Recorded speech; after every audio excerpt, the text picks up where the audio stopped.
Existe um livro do Maimônides chamado Sefer HaChinuch, onde ele explicita quais são os 613 mandamentos da Torá, divididos por porção e falando quais são os mandamentos positivos e negativos. Hoje a gente vai focar num dos mandamentos que o Maimônides traz e ver que tem aí uma ideia bastante interessante para a gente seguir na nossa vida. Eu sou Yair Alon e esse é o Zohar Diário.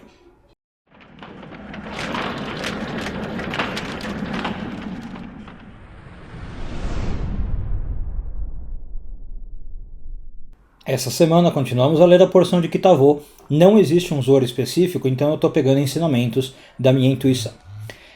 O Maimônides fala para nós que um dos mandamentos que aparece nessa porção, ele diz que são 6, tá? 3 positivos e 3 negativos.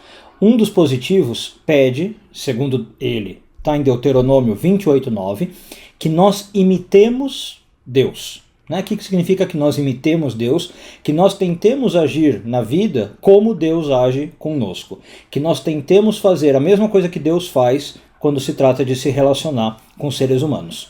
E por que isso é tão interessante? Porque existe toda uma filosofia que saiu do seio do judaísmo baseado nisso.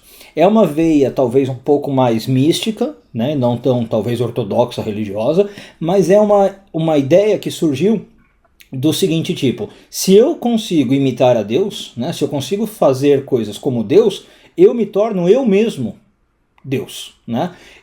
Claro que é uma coisa talvez meio herege, tem que ser entendida aí, né, o que a gente quer dizer, mas a ideia é, eu consigo ir me aperfeiçoando e me tornar como Deus. Eu consigo me tornar um ser mais elevado, um ser mais espiritualizado, eu consigo adquirir os atributos que Deus tem. E essa é a palavra. Esses atributos a gente chama no judaísmo midot.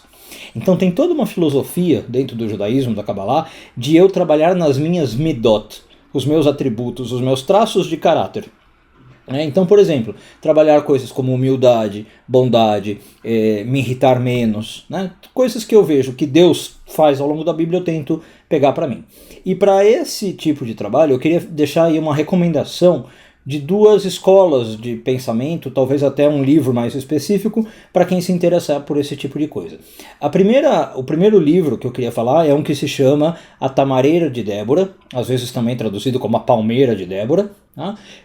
Escrito por um cabalista falando exatamente disso, né? Escrito pelo Cordoveiro, Moisés Cordoveiro.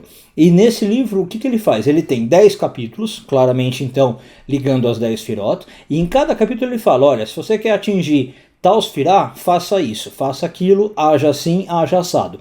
Só que na verdade, quando ele fala então de atingir uma sfirá, é atingir um atributo divino, né? A gente sabe que as firot são isso. Então, a gente está fazendo o que se chama aí nos estudos de misticismo, imitatio Dei, imitar a Deus. E um segundo movimento que fala disso é o movimento chamado Mussar. Né? O movimento Mussar ele é um pouco mais moderno, ele surgiu basicamente pela ideia do Rabbi Israel Salanter, e o Rabbi Israel Salanter ele pegou assim uma lista de atributos que ele pensava que seria interessante os seres humanos trabalharem, e ele começava a montar grupos de estudo. Né? Então as pessoas se reuniam semanalmente, debatiam o atributo que ia ser trabalhado aquela semana, por exemplo, humildade, né? Faziam uma reunião sobre isso e durante uma semana se esforçavam para praticar aquilo. O movimento Mussar é um movimento muito, muito legal, muito interessante. Hoje a gente já tem bastante coisa publicada, infelizmente não tanto em português, né?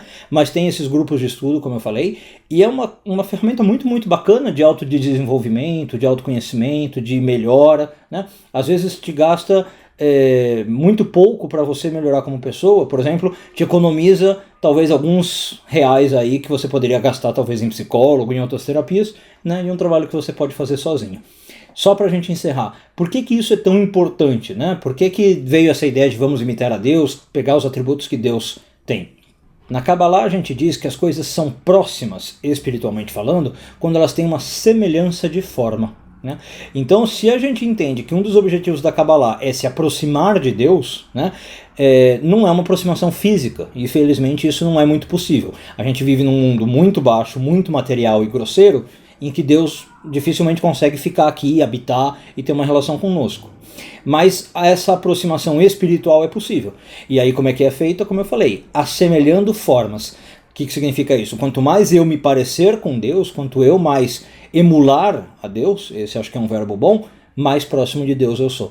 Então a lógica por trás de tudo isso que a gente discutiu no vídeo é essa. Eu quero me aproximar de Deus e um dos melhores jeitos é sendo como Ele, agindo como Ele.